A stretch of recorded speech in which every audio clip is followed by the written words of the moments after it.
Mahan Tavakoli partners with leaders across organizations and various industries, all different kinds of industries. He spent time working with executives from large divisions of multinational companies on a global scale to mid sized organizations to government agencies, which is no surprise. He lives in the greater DC area, and SaaS startups. A lot of cool stuff happening on the web these days, and he's got his finger on the pulse. He's the host of a popular weekly podcast entitled Partnering Leadership. We know each other because we both belong to the Tuesday afternoon cool group, Peter Winnick, Bill Sherman Thought Leadership Group. Mahan, so good to see you again. And what the audience doesn't know is this is take two because I screwed up the previous recording. Anyhow, before we were talking about the three, I kind of like the trio of things that you've spoken about. I believe you've blogged about and talked to other really super intelligent people about that are sort of at the top of your list that people should be concerned about or that surface over and over and over again these days. And the first has to do with empathy and kind of the two sides of empathy: empathy for others, of course, but empathy for yourself. The second is a new concept. I'll be honest with you, I hadn't heard about it until you mentioned it. It's called anti-fragile leadership. Need to know about that.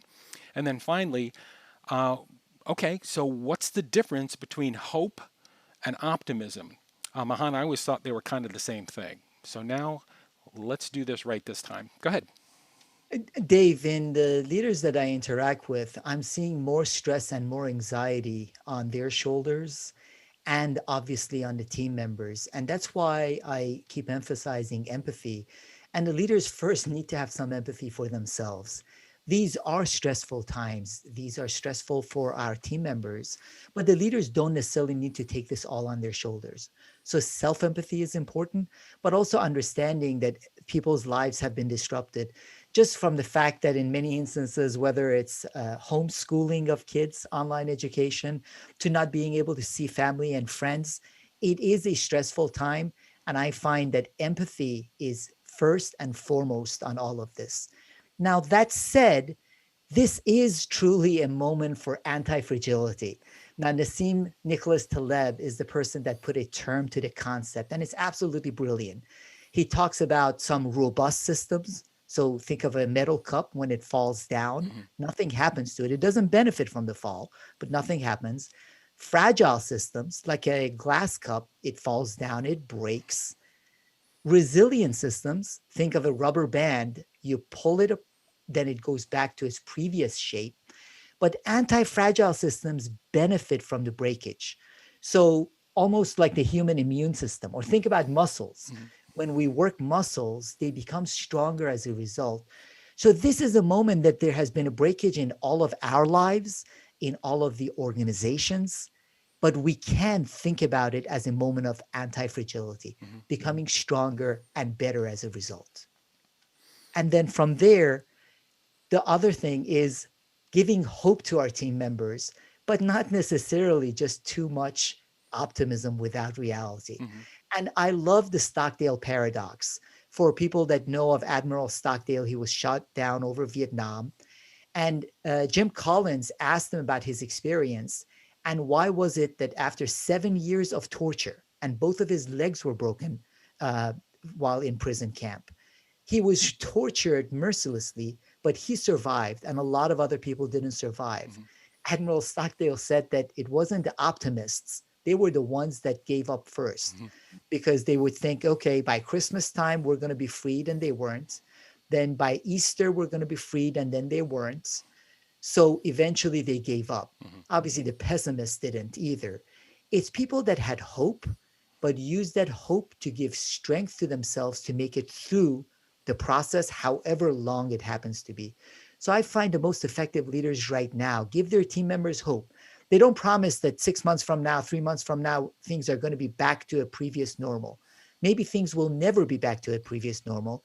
They give hope that through this process, we can become anti fragile, stronger, and better as a result of the breakage. They give hope with anti fragility and have empathy for themselves and their team members.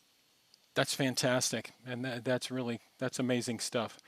I, it's I'm on one hand, I'm sort of, it's interesting how much of this stuff is sort of, It's amazing what a positive attitude and what your emotional point of view can do to just drive your energy or to drive even an organizational culture. It's pretty remarkable stuff, isn't it? Absolutely, it is. And it's something that we can give and we can get. That's goes back to the empathy part, Hmm. is that it is not just on the leader's shoulders to give that to their team Hmm. members.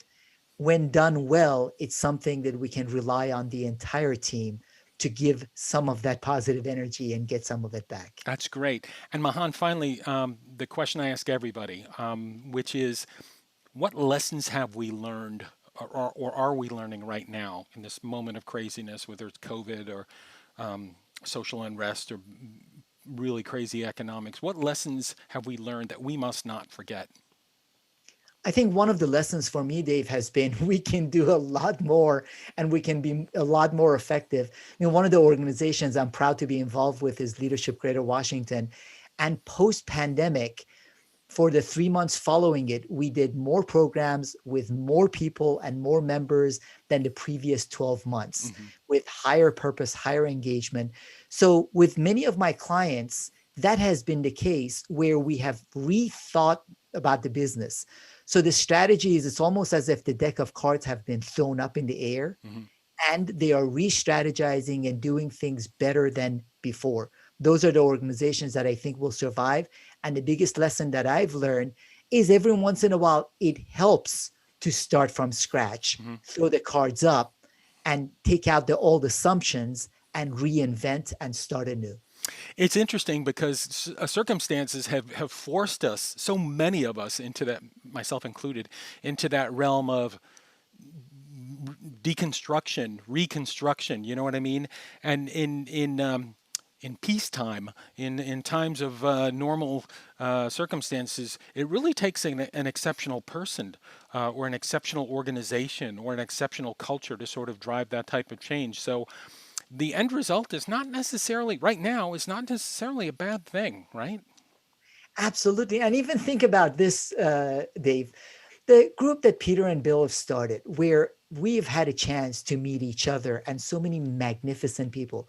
This wouldn't have Yep. happened if everything had gone on as it was Yep. pre pandemic, right?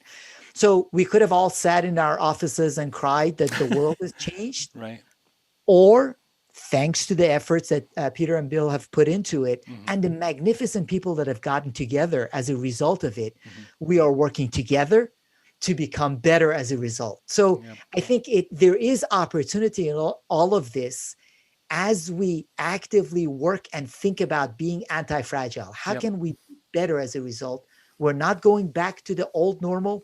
We are going to go forward Yep. to a much better future. I couldn't agree more. Mahan, I really appreciate your time and your patience with me getting this technologically correct. Anyway, I hope we'll be doing other really cool stuff together, and I look forward to talking to you again. Thank you so much, Dave.